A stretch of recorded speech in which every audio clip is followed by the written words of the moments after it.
Que el Señor hoy nuevamente nos da esa enorme bendición de poder estar delante de Él al estar delante de su palabra.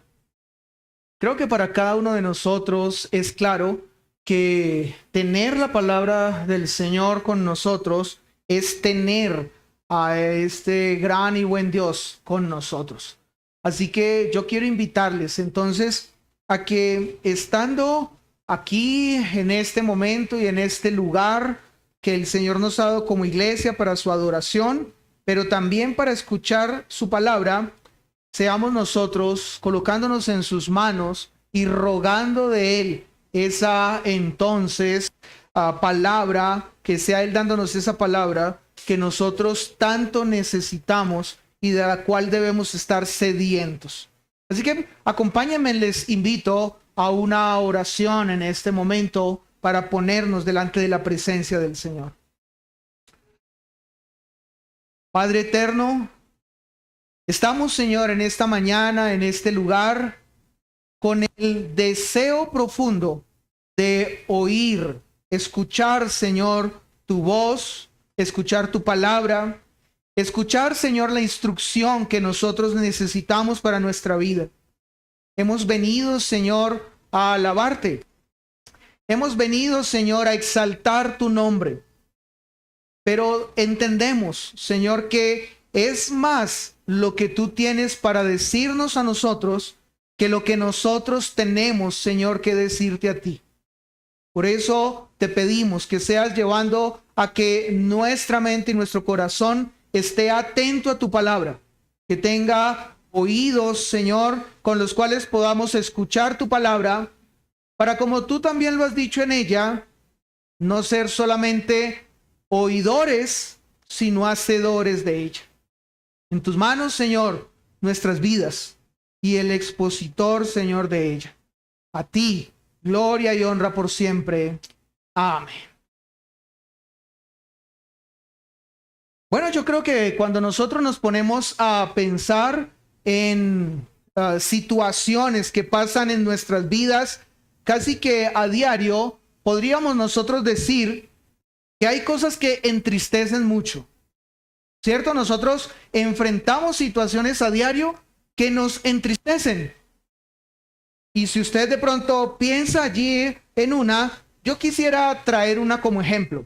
Una de las cosas que nos ha entristecido esta semana, la eliminación de la selección de fútbol del campeonato mundial. ¿Sí lo entristeció a usted esto esta semana o no? Bueno, yo creo que muchos se entristecieron por esto, porque aún había personas que decían que la selección de Colombia contaba con la capacidad de llegar al final de este torneo y ser eliminado, diríamos que en alguna manera en la mitad. Pues esto entristeció a muchos. Sin embargo, hay otras cosas que entristecen un poco más. Creo que alguno diría por ahí, esta tusa la pasamos un poco rápido. Pero hay otras que entristecen un poco más. Si yo tuviera que darles un ejemplo, ha sido, por ejemplo, para nuestra familia y para mí, la doble hospitalización que hemos tenido con mi esposa en esta semana que transcurrió. Dos momentos difíciles en esta semana por cuestión de su salud, y que ella todavía en este momento se encuentra afectada en esta salud, y rogando al Señor estamos porque sea Él con su mano en su cuerpo, llevándole a tener esta sanidad. Yo quiero dar gracias a quienes han estado pendientes y quienes han estado allí orando por la sanidad, la salud de ella. Gracias a cada uno de ustedes, a la iglesia, por esa preocupación. Pero estas son cosas que entristecen. Yo creo que nosotros estamos de acuerdo cuando las personas dicen, podemos perderlo todo, pero si perdemos la salud, prácticamente estamos en una condición bien compleja. Porque las otras cosas se recuperan, pero la salud no. Y cuando la salud entonces se pierde, esto trae tristeza a nuestro corazón. Ahora, yo quiero llevarles a pensar en lo contrario. así como hay cosas que entristecen, hay cosas que alegran. Porque nosotros no podemos concluir que todo es tristeza, que todo es dolor y que todo es frustración. No, por la gracia y la misericordia de nuestro buen Dios, hay cosas que traen alegría a nuestra vida. Y yo quisiera por un momento que ustedes allí pensaran, al cristiano, ¿qué sería aquello que le trae una gran alegría? De las cosas que pudiésemos enumerar que al cristiano le traen gozo y alegría, ¿cuál sería una de ellas? Quiero que por un momento usted allí en su mente responda esta pregunta. Otra vez se la aclaro para que usted allí la pueda considerar. Al cristiano, de las muchas cosas que pueden traerle gozo y alegría, ¿qué cosa sería una de ellas que traería gozo y alegría a su vida y a su corazón? ¿Está pensando en ella? ¿Está tratando de dar una respuesta a esa pregunta?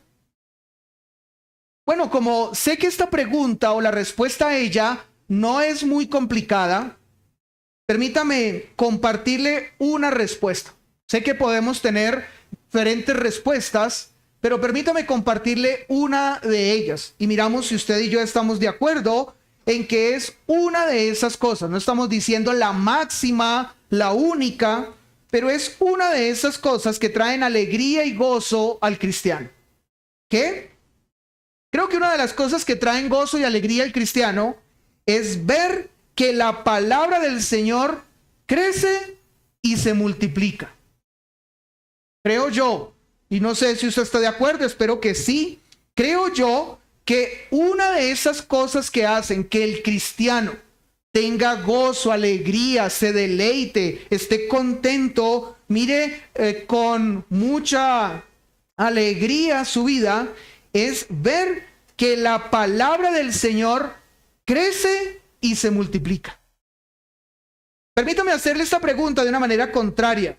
Y la pregunta es, ¿hay tristeza en su corazón cuando la palabra de Dios no crece y no se multiplica? Yo creo que la respuesta es sí. Ahora, ¿usted se siente triste cuando la palabra de Dios crece y se multiplica? No, yo creo que nosotros nos sentimos muy contentos cuando predicamos la palabra, cuando hablamos del evangelio, cuando anunciamos ese mensaje de buenas nuevas y vemos cómo personas lo escuchan y creen en ese mensaje. Creo que esto trae enorme gozo a nuestra vida y a nuestro corazón. Así que si esta es una de las cosas que usted ha concluido, traen gozo y traen alegría al corazón del cristiano, creo que usted y yo estamos de acuerdo. Pero no solamente usted y yo estamos de acuerdo, también la Escritura nos llama a estar de acuerdo en esto. Quiero pedirles que ustedes vayan a un texto, a una parte del texto que hoy tendremos como exposición en esta mañana, y es el versículo número 24 del capítulo número 12. Capítulo número 12, versículo número 24. Y vamos a colocar nuestra mirada en este texto porque este versículo es el centro de la predicación o de la exposición que hoy tenemos delante de nosotros. Leamos lo que dice el versículo 24 del capítulo 12. Hasta el domingo anterior pudimos seguir en la exposición consecutiva del libro de los Hechos en la primera parte de este capítulo número 12. Pero veamos ahora lo que dice este versículo que está al finalizar de este capítulo. Dice la palabra de nuestro Señor. Pero la palabra del Señor, ¿qué pasaba? Crecía y se multiplicaba. Otra vez, la palabra del Señor, de acuerdo a lo que nos está relatando este libro de los Hechos, el escritor Lucas, en este capítulo ya 12, que es acercándonos a la mitad del libro, nos dice la Escritura, pero la palabra del Señor crecía y se multiplicaba. Ahora, la pregunta es, ¿esto qué significa? Alguna persona quizás está leyendo este texto de la palabra de nuestro Dios y después de leerlo se hace la pregunta: la palabra del Señor crecía y se multiplicaba. ¿Pero eso qué significa? ¿Qué respondería usted? ¿Qué diría usted frente a esa pregunta? Mientras que usted va pensando y considerando allí en su mente, yo quiero compartirle lo que dijo un comentarista acerca de esta expresión que encontramos en el versículo 24 de este capítulo 12 del libro de los Hechos. Un comentarista dijo de la siguiente manera: mientras tanto, el mensaje de Dios seguía extendiéndose y era anunciado en todas partes y cada vez llegaba a más gente y hubo muchos nuevos creyentes. Nos preguntamos, ¿qué significa que la palabra del Señor crecía y se multiplicaba? Bueno, lo que eso significa es que cada vez más la palabra se extendía, era anunciada por todas partes, en todos los lugares, ciudades, donde se reunían personas, donde habían personas allí que ocupaban un mismo lugar. Y cuando la palabra de Dios era predicada, entonces cada vez más personas se interesaban por el mensaje de la palabra. Querían escuchar, estaban atentos a lo que se les estaba diciendo, y eso hacía que hubiese más creyentes. Eso hacía que cada vez hubiese más personas que creyeran en ese mensaje que era predicado. Ahora, si usted escucha y lee esto en el libro de los Hechos, pregunta, ¿eso trae gozo a su corazón el saber que en esa época de la iglesia primitiva estas cosas estaban sucediendo? Yo creo que la respuesta para cada uno de nosotros es claro que sí. El solo hecho de saber que la palabra de Dios era llevada a muchos lugares, muchos escuchaban esa palabra y muchos estaban atentos y querían oír más, y al final eso llevaba a que muchos creyeran en Cristo. Eso trae gozo a nuestro corazón. Sin embargo, quiero también hacer la pregunta: ¿y hay gozo en su corazón hoy porque eso también sucede en este tiempo? O más específicamente, ¿hay gozo en su corazón porque también eso está sucediendo con nuestra iglesia? ¿Con esta iglesia? ¿Usted ve que la palabra cada vez más está siendo llevada a otros lugares? ¿Usted ve que hay cada vez más personas interesadas por conocer el evangelio y esto está llevando a que hayan más creyentes? Bueno, yo creo que a esa pregunta nosotros tenemos que ser muy conscientes y honestos con ella. Nosotros tendríamos que responder, por un lado, sí. Sí, por lo que está sucediendo en Soacha, sí, por lo que está sucediendo en los diferentes lugares que mencionamos y recordamos hace un momento, de hogares aquí, de personas de la iglesia o familias que han abierto las puertas de su casa para esto. Pero eso está pasando con los que no. Eso está pasando de una manera general con nuestra iglesia. Yo creo que nosotros debemos cuestionarnos y tenemos que examinarnos, porque no hay razón de que en la iglesia primitiva sucedieran estas cosas y hoy, aunque hayan pasado 2000 años, esto no esté sucediendo de la misma manera. Creo que esto debe estar sucediendo de la misma manera, porque esto, cuando pasa, trae alegría al corazón del cristiano y por ende también trae alegría al corazón de una iglesia. Creo que no hay nada más gozoso en una iglesia que ver que más personas llegan con el deseo de oír, de escuchar y con el deseo de creer en Cristo, movidos por el Espíritu Santo. Pero cuando no, eso trae tristeza. Cuando no, eso trae a nosotros dolor. Porque, ¿y por qué pasaba en la iglesia primitiva y no con nosotros hoy? ¿No creen ustedes que algo falla? ¿Que algo hace falta? ¿Que hay algo que nosotros no estamos haciendo si eso está sucediendo? Ahora, el libro de los Hechos no solamente nos muestra en este texto que eso sucedía. Yo quiero invitarle a que revisemos 2 textos más donde se nos habla que esto que nos dice el versículo 24 del capítulo 12 también estaba sucediendo en otros momentos o sucedió en otros momentos. Hechos, capítulo 6, versículo 7.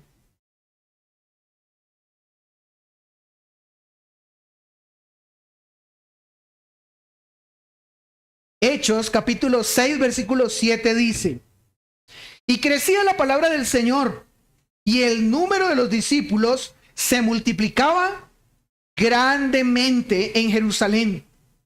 También muchos de los sacerdotes obedecían a la fe. Así que entonces, esto no fue exclusivo de ese momento que estamos leyendo, de Hechos 12:24. Cuando estamos en el capítulo 6, en la iglesia de Jerusalén, se nos dice también esto estaba sucediendo en ese lugar. Pero si nosotros vamos a Hechos capítulo 19, versículo 20, encontramos que ahora, casi que llegando al final del libro de los Hechos, también se nos narra lo mismo. Hechos 19:20 dice: así crecía y prevalecía poderosamente la palabra del Señor. Esto entonces nos muestra que esta era una constante de la iglesia. Y muchos, yo no sé si usted ha hecho parte de ellos, pero muchos añoran ese tiempo de la iglesia primitiva. Y muchos dicen: ¿qué hubiese sido de mí? Qué bueno hubiese sido para mí, para mi alma, vivir en ese tiempo de la iglesia primitiva. Estar en ese momento donde todas estas cosas iban pasando. Pero ¿sabes? Hay una realidad. Y la realidad es que tenemos un Dios soberano que ha determinado que nosotros no viviésemos en el tiempo de la iglesia primitiva, sino que nosotros viviésemos 2000 años después. Pero aunque Él es soberano y ha determinado eso, lo que no ha determinado es que las cosas cambien. Lo mismo que debió pasar o que pasó con la iglesia primitiva es lo mismo que debía también estar sucediendo hoy. ¿Qué debía estar sucediendo en el día de hoy? Que la palabra de Dios crezca y ¿qué más? Y se multiplique. Eso es lo que Dios ha determinado para su iglesia, la iglesia de todos los tiempos y en todos los lugares. Por eso es necesario que nosotros hoy, aquí en este lugar, nos hagamos la pregunta: ¿qué estamos haciendo nosotros para eso? ¿Qué estamos nosotros haciendo para que ese plan y propósito de Dios se cumpla? Ahora, yo quiero contarles que el libro de los Hechos, en una constante, nos está mostrando justamente esta realidad. Hay 8 textos más donde se nos habla de que la palabra del Señor no podía ser detenida por nadie. Nadie podía obstaculizar o impedir que la palabra del Señor siguiera siendo llevada a muchos y siguiera produciendo en la vida de muchos la transformación que la palabra de Dios misma ha dicho que produce. No vamos a leer cada uno de los textos, pero sí permítame citarle varios de ellos. Y usted quizás se preguntará: ¿y por qué citarlos cada uno de ellos? Porque la palabra de Dios tiene que movernos a cada uno de nosotros a que esto siga sucediendo hoy. No podemos ver lo que sucedió en la iglesia primitiva como algo que añoramos. ¡Ay, qué bueno y qué hermoso nosotros haber pertenecido a esa iglesia! No, es algo que nosotros hoy tenemos que en las manos del Señor colocarnos para que también hoy suceda. Hechos 2:41 nos dice que se añadieron aquel día, después de que la palabra fue predicada, como 3000 personas. También en ese capítulo 2, versículo 47, dice la escritura que el Señor añadía a la iglesia los que habían de ser salvos. Más y más personas estaban allí creyendo en Cristo. Cuando vamos al capítulo 4, versículo número 4, encontramos que el número de los varones que estaban en ese lugar y que habían creído llegó a ser como de 5000 personas. En Hechos, capítulo 5, versículo 14, encontramos que los que creían en el Señor aumentaban más y gran números de hombres como de mujeres. Pero esto no es todo. Hechos, capítulo 9, 31, dice, las iglesias se acrecentaban. Es decir, las iglesias cada vez iban creciendo más, fortalecidas por el Espíritu Santo. Pero no es todo. Hechos 11, 21 nos dice, gran número de personas creyeron y se convirtieron al Señor. Capítulo 11, versículo 24. Una gran multitud, nos cuenta este texto, que agradaban al Señor, respondiendo positivamente al mensaje. Y el último texto que quiero citarles es Hechos 16, 5. Las iglesias que nos muestra este texto, dice, aumentaban en número cada día. Ahora, después de haber visto o de haber mencionado todos estos textos, yo quiero preguntarle, ¿y hoy qué pasa? Y no hablemos de la iglesia en general, porque es muy bueno o malo, depende de cómo usted lo vea, hablar de otros. Yo creo que es mejor si nosotros hablamos de nosotros. Pregunta, ¿y qué pasa con nuestra iglesia hoy? Usted nota, usted ve, usted analiza y observa que esto también está pasando en nuestra iglesia. Otra vez, siendo honestos, por un lado, sí, pero quizás por otro lado, no. Y para poder entender mucho más por qué lado no, yo quisiera preguntarle a cada uno de los que hoy se encuentran en esta mañana, ¿tú qué estás haciendo? ¿Qué es lo que tú estás realizando? ¿Cuál es la labor que tú estás desempeñando para que la palabra del Señor crezca y se multiplique?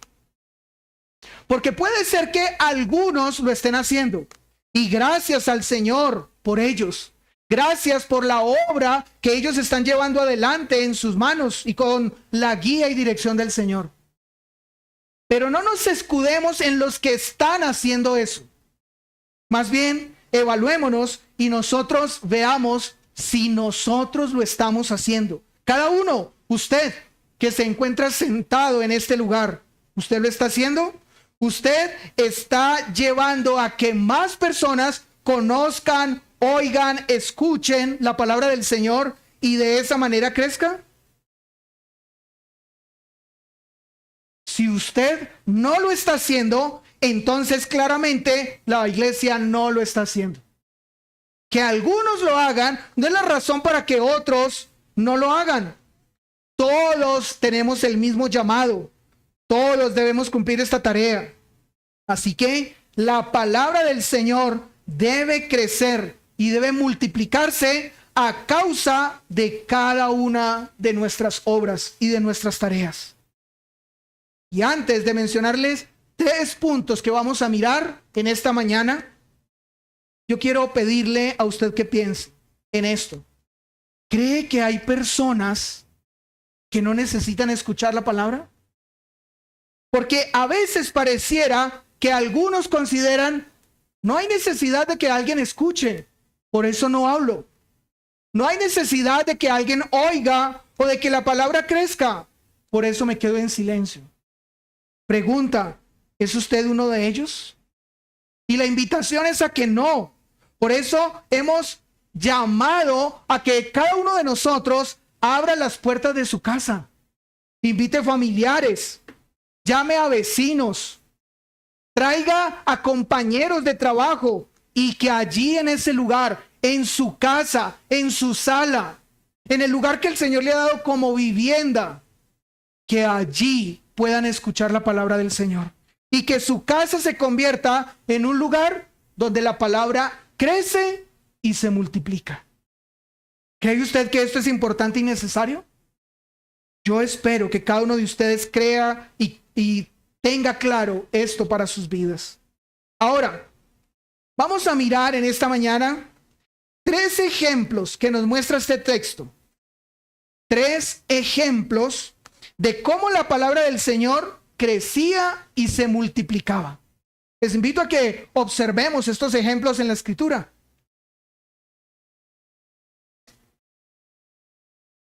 El primer ejemplo que nosotros vamos a encontrar está entre los versículos 20 al 23.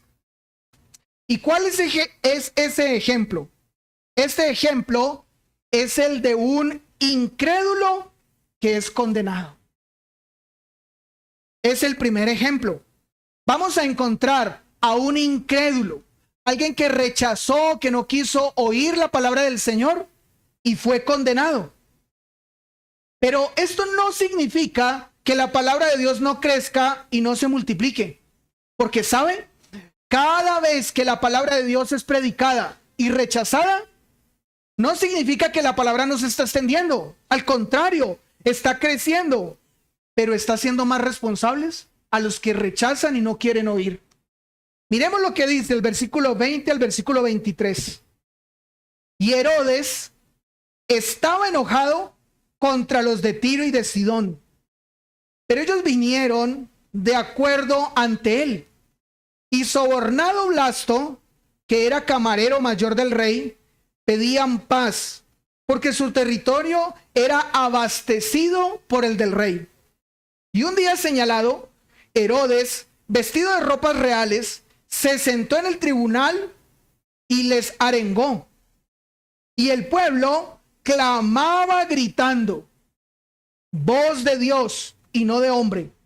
Al momento, un ángel del Señor le hirió.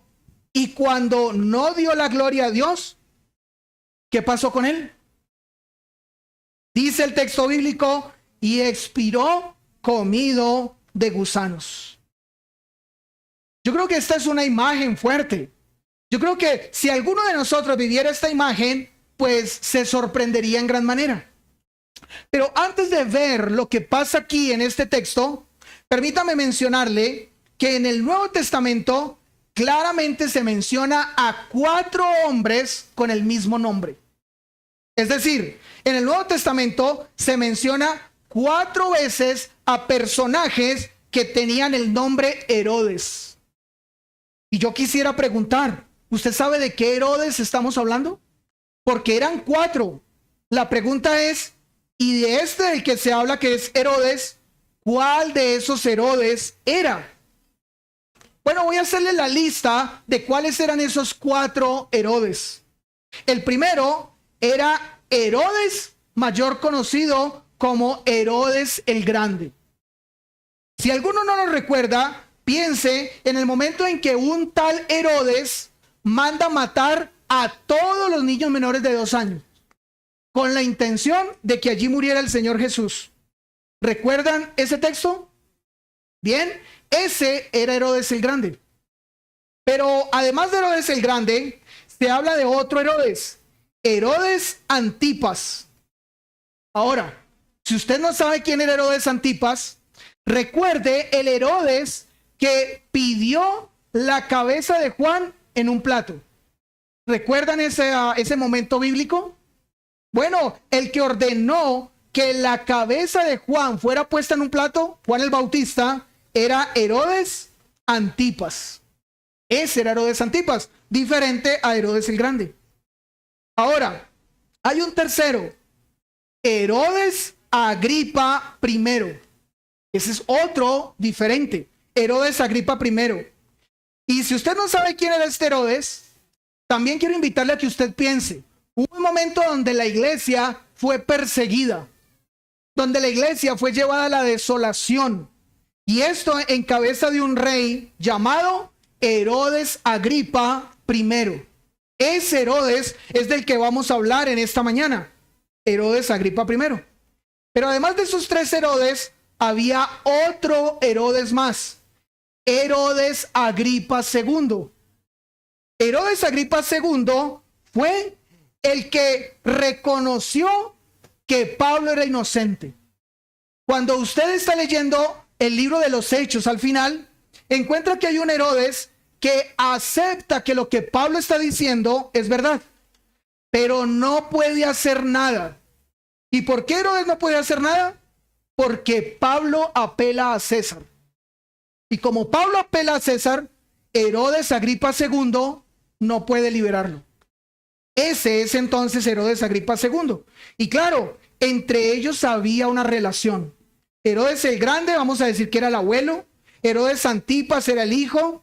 Herodes Agripa I era el nieto. Y Herodes Agripa II era el bisnieto.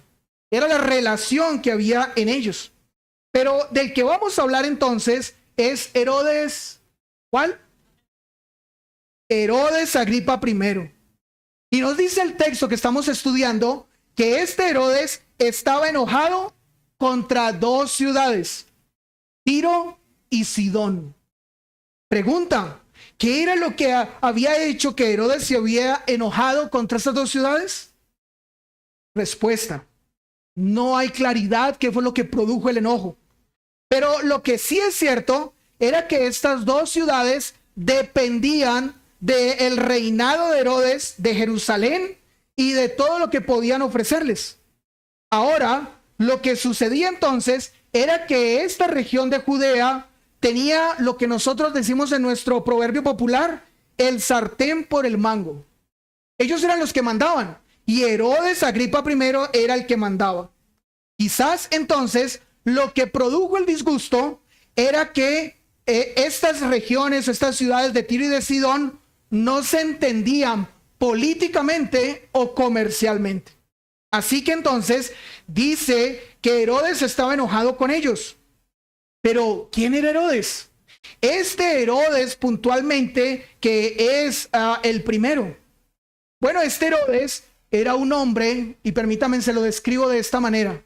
Era un hombre que era orgulloso, arrogante, y que sus actitudes demostraban esto. Ahora, cuando quiero invitarle a que pensemos en Herodes, este Herodes Agripa I, yo quiero invitarle a que otra vez no hablemos de los que no están presentes, hablemos de los que están presentes. Es decir, hablemos de usted y de mí. Yo quiero pedirle que a la luz de evaluar la vida de Herodes, de ver qué tipo de persona era este Herodes Agripa I, usted se evalúe y usted piense si usted era como él. Es más, voy a anticiparle algo. En una ocasión alguien dijo esto: todos tenemos un Herodes por dentro. Bueno, veamos si es así. Con respecto a Herodes, lo que nos muestra la Escritura es que él decidía con quién enojarse. Era él el que decidía con quién ponerse bravo. Claro, esa condición de él le daba para ese punto. Yo miro con quién me enojo. Yo miro con quién me pongo bravo. El texto dice, estaba enojado contra los de Tiro y de Sidón. Y el texto no dice realmente cuáles eran las razones. Simplemente estaba enojado. ¿Usted es de los que se enoja porque sí, sin razón? Porque es el que tiene la autoridad en la casa, porque es el que manda, porque es el que hace, y por eso usted se enoja y ya. Algo más que nos dice este texto era que otra característica de este Herodes era que si alguien quería solucionar los problemas con él, debían venir a buscarlo. Él no era de los que iba a solucionar los problemas. No. Este Herodes era del que alguien está enojado conmigo, a alguien no le gustó lo que hice, pues venga y búsqueme. Dice el texto a continuación, pero ellos vinieron de acuerdo ante él. Se tuvieron que poner de acuerdo, cambiar sus agendas, cambiar lo que ellos vivían para estar delante de Herodes. Y sobornado Blasto. No era fácil estar ante Herodes, así que buscaron la manera a través de este copero para estar delante de Herodes. Y dice, y sobornado Blasto, que era camarero mayor del rey. Pregunta, ¿usted es de los que se enoja, pero usted dice, si alguien tiene que solucionar cosas conmigo, que me busque? Yo no busco a nadie. ¿Será? Otra característica más de este hombre Herodes, Agripa I, era un vanidoso. Esto nos dice el texto. Este hombre era un vanidoso. Sigue mencionando la escritura. Y un día señalado, cuando vinieron a él a buscarlo para que fueran escuchados, y él había determinado el día, miren cómo se presenta este Herodes.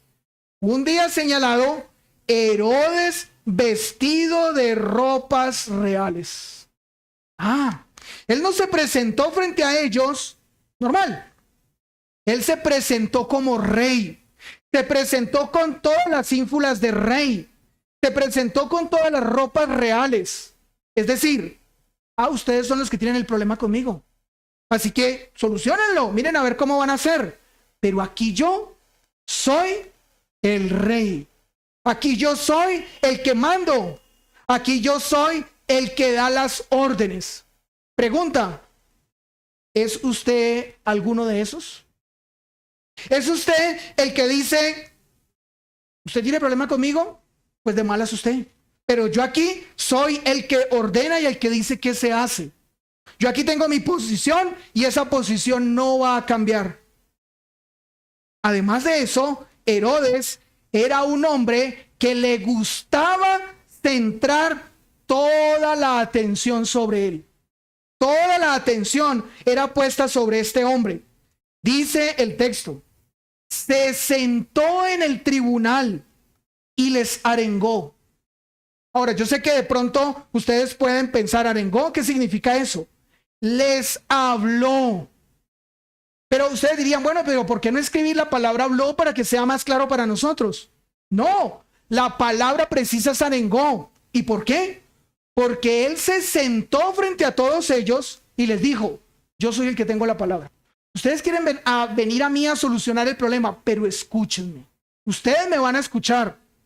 Y les habló de tal manera donde colocó por delante su orgullo, lo que él era, la condición que él tenía como rey de ese lugar. Por eso habla, les arengó. Esa es la razón de esa palabra. Así que entonces a él le gustaba que todo se centrara en él. Ustedes vienen a mí a buscar una solución, yo les voy a hablar y escúchenme. Y les voy a hablar de mí. De mí es que les voy a hablar. ¿Es usted también así? ¿Actúa también usted de esa manera?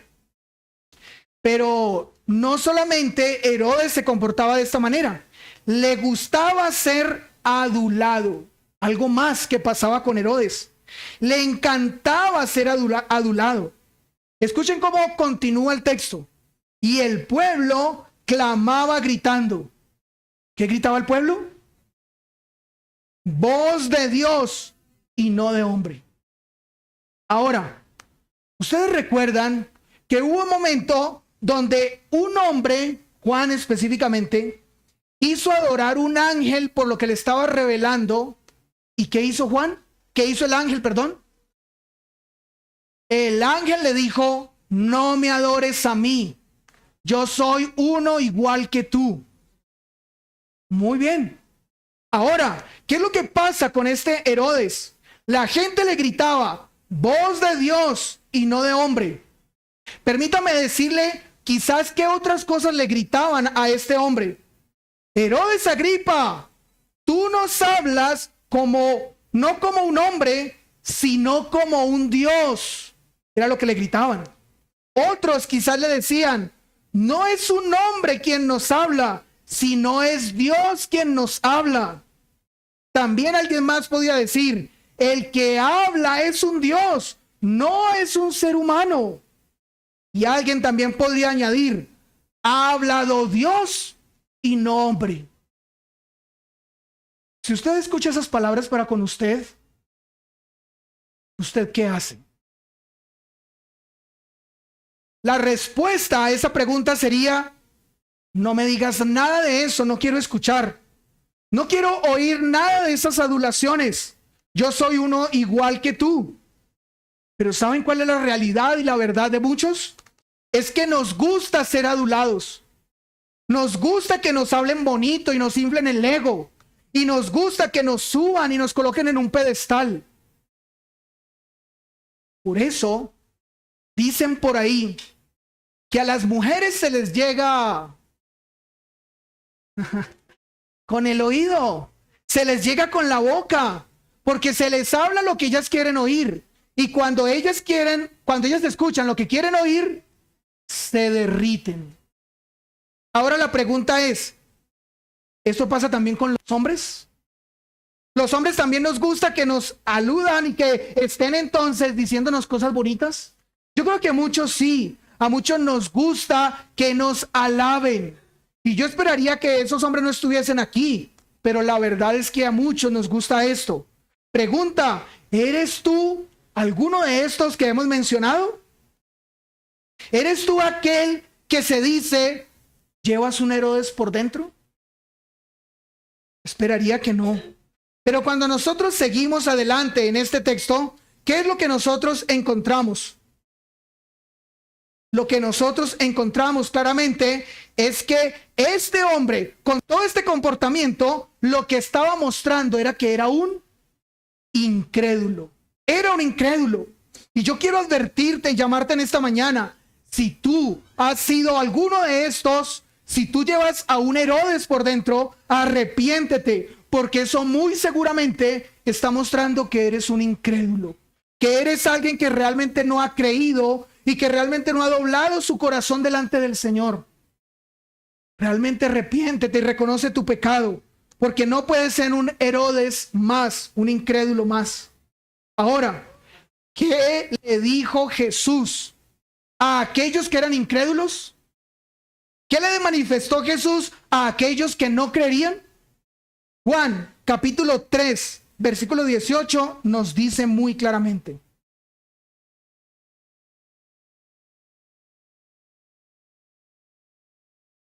Escucha en esta mañana. Si tú tienes alguna de estas características, oye lo que Jesús le dijo al incrédulo. Dice el versículo 18 del capítulo 3 de Juan.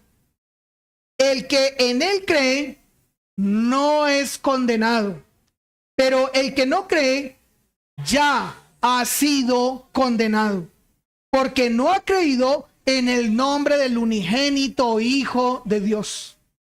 Así que si alguna de estas cosas están en ti, es porque muy seguramente no has creído y debes arrepentirte, ir delante del Señor, mostrando ese arrepentimiento y esa fe. Porque no solamente el Señor Jesús dijo eso en este texto. Vayamos al capítulo 3, versículo 36. ¿Qué dice ahora Juan 3:36? Dice, el que cree en el Hijo tiene vida eterna, pero el que rehúsa creer, el incrédulo, el que rehúsa creer en el Hijo, no verá la vida, sino que la ira de Dios está sobre él. Amado, piensa en lo que hemos hoy expuesto y estamos hablando desde este púlpito en esta mañana, porque esto fue lo que le sucedió claramente a Herodes Agripa I. Y esperaría y anhelo y oro al Señor que no nos pase a ninguno de nosotros. Pero ¿cómo continúa este texto, el texto de Hechos capítulo 12 que estamos estudiando? ¿Cómo continúa? ¿Cómo termina básicamente este texto? Dice, al momento un ángel del Señor le hirió. Después de que él mostró y dejó claro que no era un verdadero creyente, al momento un ángel del Señor le hirió, por cuanto no dio la gloria a Dios, y expiró comido de gusanos. ¿Saben? Esta es una de las cosas que una y otra vez hemos llamado a que cada uno de nosotros realice en su vida. No des la gloria a ti mismo. No digas que lo que haces, lo haces por tus fuerzas, en tu capacidad, de acuerdo a tu entendimiento o razonamiento, tu inteligencia. No. Haz lo que este hombre no hizo y por lo que fue castigado, porque no dio la gloria a Dios. Tú da la gloria a Dios siempre que puedas. Siempre que puedas, di, esto es por la gracia de Dios. La gracia de Dios me llevó a poder vivir lo que estoy viviendo. Ha sido porque Dios en su gracia ha bendecido mi vida. El Señor fue el que me salvó. No te aludes a ti mismo. No digas, fuiste tú el que logró las cosas. Siempre da la gloria a Dios. Porque, ¿sabes? Escucha lo que dice Hebreos 10:31. Es el inicio de una gran predicación de Jonathan Edwards. Horrenda cosa es caer en manos del Dios vivo. No te arriesgues a eso. No hagas eso en esta mañana. Da siempre la gloria a Dios. Y revisa si realmente eres un verdadero creyente. Porque también algo pasa aquí muy especial. Y con esto quiero terminar este punto. Lo que sucede de manera muy especial es que lo que debía pasar en 4 semanas pasa en un momento. En un ratico. ¿Qué era lo que debía pasar en 4 semanas? Dice el texto que el cuerpo de él expiró comido de gusanos. Hay milagros que nos sorprenden porque nos muestran la gloria y poder de Dios, pero estos quizás no muchos llaman la atención. Sin embargo, lo que debía pasar en 4 semanas, eso es lo que va a pasar con su cuerpo y el mío. En 4 semanas, si somos enterrados, los gusanos nos comerán. 4 semanas se tarda para eso. Pero estos gusanos, ¿en cuánto tiempo lo hicieron? En un momento se comieron el cuerpo de este hombre. Y todo por no dar la gloria a Dios. Así que yo quiero invitarle, usted, revísese si es un verdadero creyente y si da esa gloria al Señor.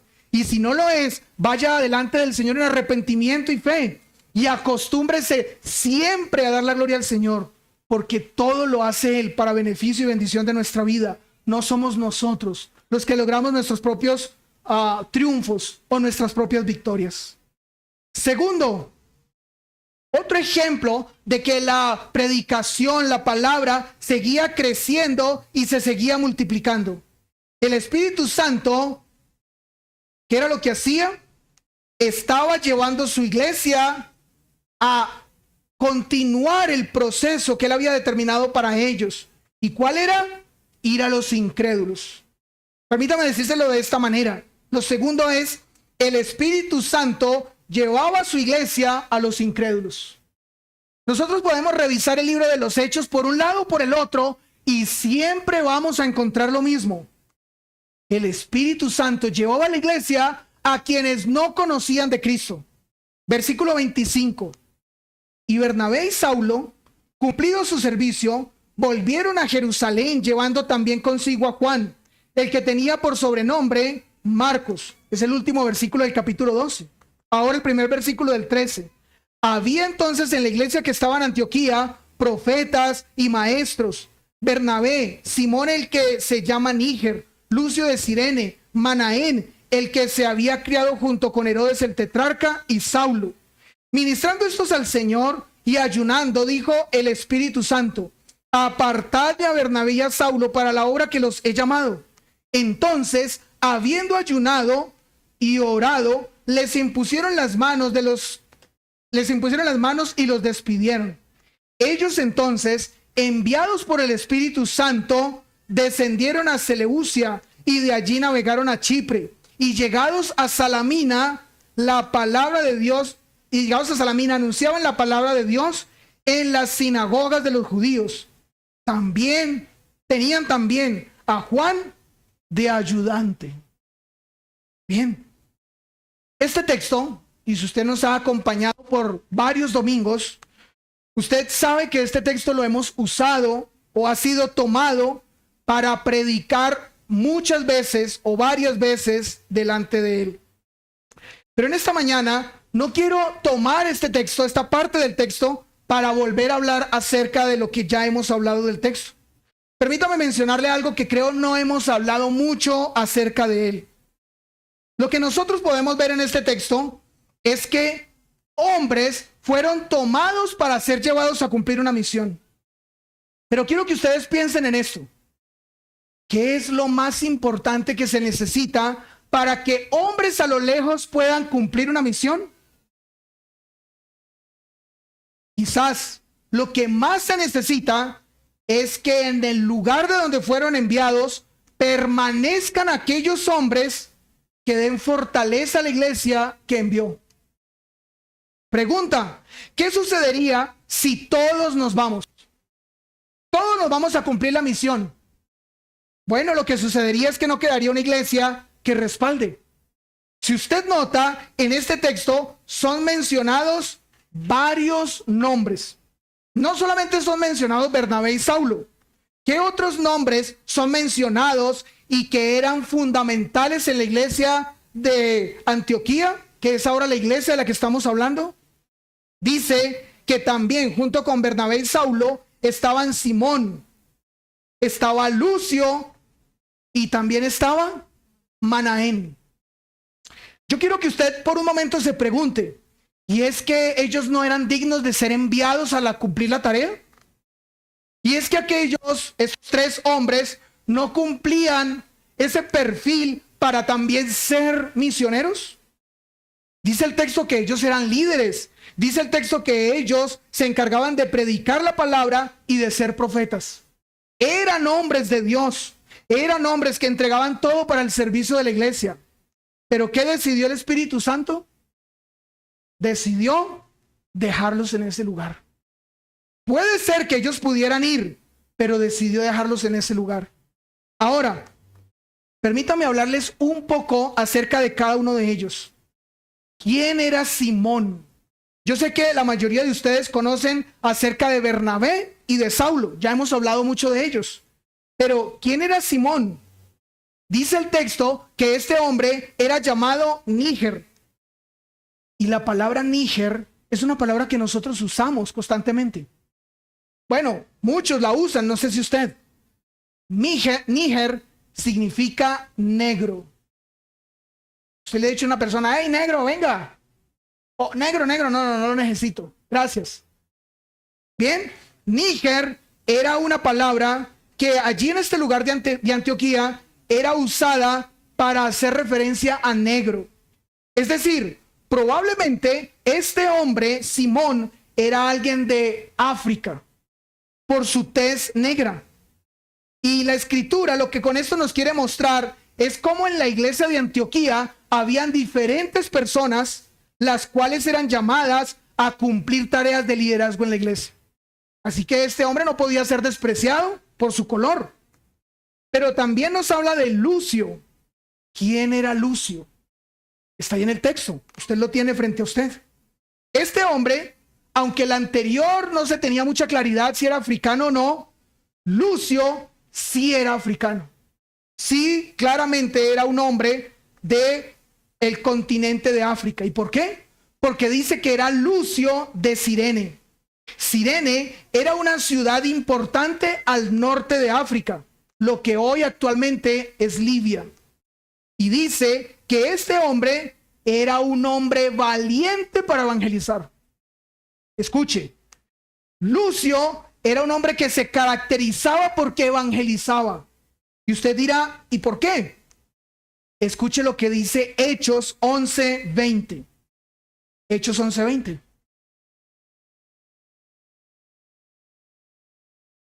Dice la escritura, pero había entre ellos unos varones de Chipre y de Cirene, los cuales, cuando entraron en Antioquía, hablaron también a los griegos, anunciando el evangelio del Señor Jesús. ¿Quién era Lucio? Muchos creen que a quienes está haciendo referencia, Hechos 11:20, que eran de Cirene, allí se encontraba Lucio. ¿Y qué hacían estos hombres de Cirene? Proclamaban el evangelio en ese lugar, aunque eso les estuviese costando la vida, si fuera ese el precio que tuviesen que pagar.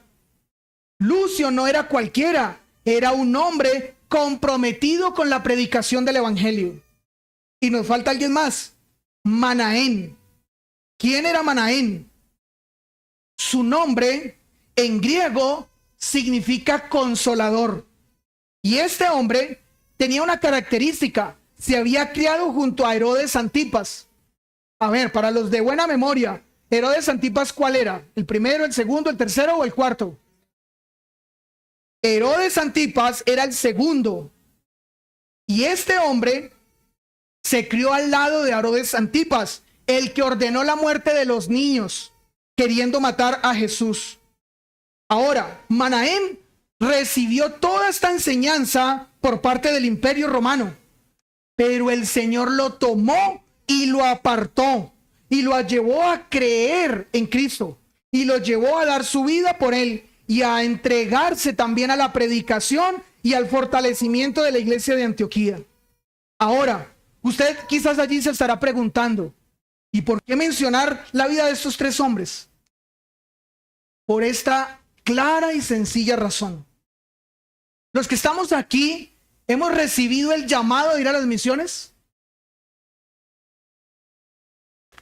Yo creo que la respuesta es no, porque si lo hubiésemos recibido, dice la Escritura que el don de Dios o el llamado de Dios es irrevocable. Si lo hubiésemos recibido ya, no estoy diciendo que no lo vamos a recibir mañana, la otra semana o el otro mes, eso será algo del Espíritu, pero si lo hubiésemos ya recibido, no estaríamos aquí. Estaríamos donde está quizás Héctor o donde está quizás Hugo o los demás misioneros, pero estamos aquí. Ahora, ¿eso nos hace ser personas de menor responsabilidad?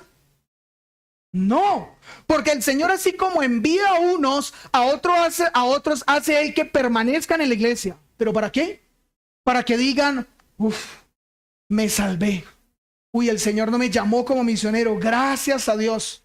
No, es para entender que si el Señor me deja en esta iglesia, es para aportar todo lo que el Señor mismo me da, lo que el Señor mismo me llama a hacer, para fortalecer esta iglesia para aquellos que fueron enviados. Escuche lo que dice el versículo número 2. Dice el versículo 2 del capítulo 13. Ministrando estos al Señor y ayunando, estos 5 hombres estaban sirviendo, que es lo que significa ministrar. Dijo el Espíritu Santo, apartarme a Bernabé y a Saulo para la obra que los he llamado. Entonces siguieron en esa comunión con el Espíritu, ayunando y orando, les impusieron las manos y los despidieron. Sí, qué bueno por los que se fueron, pero mejor aún, qué bueno por los que se quedan. Porque los que se quedan se convierten entonces en un grupo de cristianos y de creyentes que sostienen a los que son enviados. Hace 8 días vivimos algo especial como iglesia. Estamos en un proceso con Sublime Gracia. ¿El Señor nos está llamando a iniciar una iglesia realmente allí? Sí. ¿Cuál es la tarea de nosotros como iglesia, especialmente de los miembros? Después de un primer llamado que no fue muy respondido por los miembros, hace 8 días más de los que habíamos esperado estuvieron. Y estábamos aquí y cantábamos y orábamos y íbamos a la Escritura para conocer la voluntad de Dios. Esa es la tarea que nos corresponde a cada uno de nosotros. Yo no puedo decir, yo no fui enviado, entonces me siento, me cruzo de brazos y digo que les vaya bien. Esa no puede ser mi manera de actuar. Versículo 4. Ellos entonces, enviados por el Espíritu Santo, me refiero a los 2 enviados, a Saulo o Pablo, junto con Bernabé, decidieron ir a Seleucia y de allí navegaron a Chipre. Y llegados a Salamina anunciaban la palabra de Dios en las sinagogas de los judíos. Tenían también a Juan de ayudante. No sé si usted nota aquí como una especie de ir guiando de a poquitos. Como que aquí no, aquí tampoco y allá tampoco. Eso era lo que estaba haciendo el Espíritu Santo. Estaba haciendo que se llevara un camino hacia adelante para llegar a un lugar específico. La pregunta es, ¿y cuál era ese lugar? Antes de preguntarnos cuál era ese lugar, escuche lo que dice el apóstol Pablo en Romanos 10, versículo 15 en la segunda parte. Yo creo que eso es algo muy especial para oír. Como está escrito, cuán hermosos son los pies de los que anuncian la paz, de los que anuncian las buenas nuevas. Las buenas nuevas son anunciados tanto por los que van como por los que se quedan haciendo el trabajo. Por eso, nosotros como iglesia este año fuimos llamados a algo. En agosto, a finales de agosto, vamos a participar de algo. ¿Qué? Un congreso. Y este congreso no es para los misioneros que están lejos. Este congreso es para cada uno de nosotros. Pregunta, ¿cuál es el tema que se va a desarrollar en el congreso? Evangelismo. ¿Y cuál es el título de ese congreso? Compartiendo el verdadero evangelio. ¿Usted ya se está planeando para estar? ¿Es un sábado todo el día y es también un domingo? ¿O usted va a llegar a ese fin de semana y va a decir, yo tengo algo para hacer? Y ese fin de semana me voy con mi familia. Voy a pasear. Voy a trabajar. Y ese fin de semana no puedo porque desde ahora sé que me voy a enfermar. No puedo. ¿Usted qué está haciendo? ¿Qué está usted planeando para ese tiempo? Porque definitivamente el Señor nos llama como iglesia que estamos aquí a ser entonces nosotros la base y el fundamento de los que van y de los que están en la misión. Espero que cada uno de nosotros participe de la manera correcta de este tiempo, porque esa es la tarea que nos corresponde, ya que no fuimos llamados a estar en el campo, sino a permanecer en una iglesia para fortalecerla. Y termino mencionándoles lo que es el tercer punto. En este tercer punto encontramos a un incrédulo siendo salvo. Y esa también es una constante. Este es un ejemplo más de que la palabra del Señor crecía y se multiplicaba. Lo hemos dicho muchas veces. Muchos rechazan. A usted y a mí muchos nos han rechazado. Pero así como muchos rechazan, ¿qué sucede? Otros aceptan y creen. Versículo 6 en adelante. Yo quiero que usted note la atención sobre los versículos 6 al 12, en quién se centra esta parte del texto. Quizás usted al ver este texto pensará que se centra la atención sobre un hombre que inicialmente se le llama Barjesús y después se nos explica que el nombre de él era Elimás, que él era entonces un adivinador, que él era alguien entonces que hacía como una especie de magia. Pero no, el texto no se centra sobre él. Escuchen lo que dice el texto. Y habiendo atravesado toda la isla de Pafos, hallaron a cierto mago falso profeta, judío, llamado Barjesús, y que estaba con el procónsul Sergio Paulo, varón prudente. Este, llamando a Bernabé y a Saulo, deseaba oír la palabra de Dios, pero le resistía Elimás, el mago, pues así se traduce su nombre, procurando apartar de la fe al procónsul. Entonces Saulo, que también es Pablo, lleno del Espíritu Santo, fijando en él los ojos, dijo: lleno de todo engaño y de toda maldad, hijo del diablo, enemigo de toda justicia, ¿no cesarás de trastornar los caminos del Señor?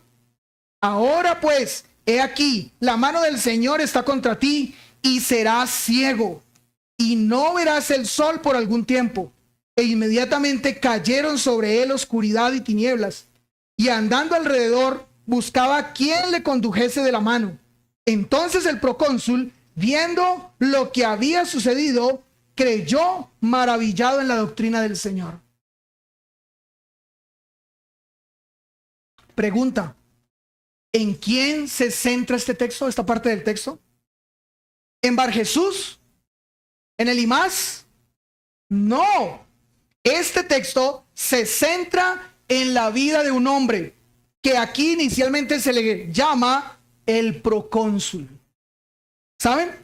Nosotros al estudiar el libro de los Hechos encontramos que hay diferentes personas que se oponían y se oponían de una manera férrea a que otros conocieran. Usted sabe de eso si usted ha practicado el evangelismo. Hay personas que se oponen tremendamente. Por ejemplo, en Hechos capítulo 4, versículos 1 al 6, el que se opone a que el evangelio sea comunicado es Anás, el sumo sacerdote, y Caifás.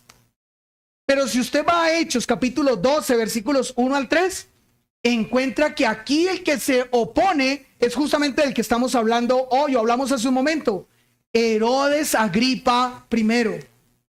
Si usted va a Hechos capítulo 19, versículos 24 al 28, encuentra que el que aquí se opone es Demetrio, un platero, el que estaba viendo cómo su negocio se decaía porque dejaban de creer en una diosa falsa, Diana. Y si usted va a Hechos capítulo 24, versículos 25 al 27, encuentra que el que aquí se opone es Félix, un gobernador romano. La oposición es algo constante, pero en esto no se centra el texto. ¿Saben qué se centra el texto? En hablar de un hombre el cual en el plan del Señor estaba que fuese salvo. En él es que se centra este texto. Ahora, resulta que había oposición. Esta oposición era de este hombre, Barjesús o Elimás. Y yo creo que si alguno estuviese predicándole el evangelio a este procónsul, parte de su oración podía ser esto: Señor, hablando de este Barjesús, Señor, ¿te lo llevas o te lo mando? No sé cuál de las dos, pero estoy cansado de la oposición de este hombre. Bueno, esto no hicieron estos hombres. Lo que hicieron fue con poder comunicar el evangelio. Dice, cuando nosotros seguimos leyendo el versículo número 9, lo que allí está aconteciendo. Dice este versículo 9 que ellos se enfrentaron a Barjesús. Hicieron que Barjesús se le cayera todo su invento o lo que él estaba haciendo para engañar a Barjesús, perdón, al procónsul. Y haciendo esto, ¿cuál fue el resultado? El resultado fue que un incrédulo recibió la gracia y la misericordia de Dios. Un incrédulo, lo que sucedió es que recibió la oportunidad de ser nuevamente llamado a la salvación. ¿Y saben quién fue inicialmente ese incrédulo? Elimás, Barjesús. Respóndame en esta pregunta. ¿Qué merecía Elimás por estar queriendo oponerse y engañar a este procónsul? ¿Que quedara ciego una hora, un día, un mes, un año, una década? ¿O toda la vida? ¿Qué merecía él? Merecía quedar ciego toda la vida. Pero este hombre, nos dice el texto, cuando leemos el versículo 11, ahora pues, he aquí la mano del Señor está contra ti, y serás ciego, y no verás el sol, y viene la misericordia de Dios. Por algún tiempo. El Señor sigue extendiendo su gracia y misericordia para aquellos que todavía su corazón sigue duro, pero Él sigue esperando. Sigue atento a que tú escuches su palabra y atiendas. Eso pasó con Elimás. Pero ahora sí, centrémonos y hablemos del procónsul. ¿Cómo termina el versículo número 12? Este texto termina de la mejor manera.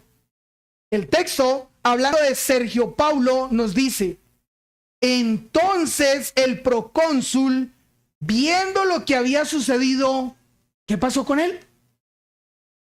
Creyó maravillado en la doctrina del Señor. Claramente nosotros sabemos que los milagros no son para hacer creer a nadie. Los milagros solamente son el dar a entender que quien está predicando tiene la autoridad dada por Dios. Pero los milagros en sí mismos no tienen el poder de salvar. Es la palabra la que salva. Y dice este texto que este procónsul creyó maravillado por el milagro. ¿Fue el milagro el que movió el corazón del procónsul? No. Creyó maravillado de la doctrina del Señor, del evangelio, del mensaje. Y todo este recorrido, no sé si en algún momento alguno quisiera hacer mención o quisiera ver cuánto tiempo o cuántos kilómetros se recorrieron para llegar hasta él. Pero si usted lo hace, encontrará que fueron 400 kilómetros los que se recorrieron para llegar al procónsul. Es como irse usted a pie de aquí hasta Medellín. Y solo para que una persona escuche y crea. ¿Saben? El ejemplo de este texto nos muestra a nosotros de que el evangelio, la palabra del Señor, crecía y se multiplicaba. Porque un incrédulo fue salvo. Uno. No sé si la voluntad del Señor sea llevarnos a muchos, que eso lo determine el Señor. Pero la voluntad para usted y para mí es que quedándonos aquí, prediquemos el Evangelio. Hablemos de Cristo para que así sea uno crea en Él. Y eso mostrará que aunque hayan pasado 2000 años, la palabra del Señor sigue creciendo y se sigue multiplicando día tras día. Quiero invitarles a que oremos y demos gracias al Señor entonces por su palabra hoy. Padre Celestial, en esta mañana o mediodía, Señor, oramos dando gracias, Señor, por tu palabra. Nada, absolutamente nada ata tu palabra. Nada, Señor, impide que tu palabra siga siendo llevada. Señor, vemos el ejemplo en el texto. Aunque incrédulos no creyeron, la iglesia continuó siendo llevada a que otros escucharan el Evangelio. Y en ese anunciar el Evangelio, un incrédulo creyó. Y otro incrédulo recibió la misericordia para creer posteriormente. Qué bueno eres tú, Señor, no porque nosotros no hayamos sido enviados lejos como misioneros a predicar la palabra, entonces debemos sentarnos y quedarnos tranquilos. No nos corresponde dar a conocer el Evangelio, son los demás, los pastores, los diáconos, los misioneros, pero yo no. Te ruego, Padre Celestial, que por causa de esta palabra, todos entendamos que a cada uno de nosotros nos corresponde. Es nuestra tarea ir y predicar, porque aunque muchos rechazarán, la iglesia está llamada a predicar, y muchos también, Señor, creerán, y muchos oirán, escucharán, y tu reino, tu evangelio, tu palabra seguirá siendo, Señor, creída, y seguirá fortaleciéndose y llegando cada vez a más y más personas. Señor, haz que esta palabra y este mensaje quede en nuestros corazones. Tenemos familiares, tenemos vecinos, compañeros de trabajo o estudio, tenemos otros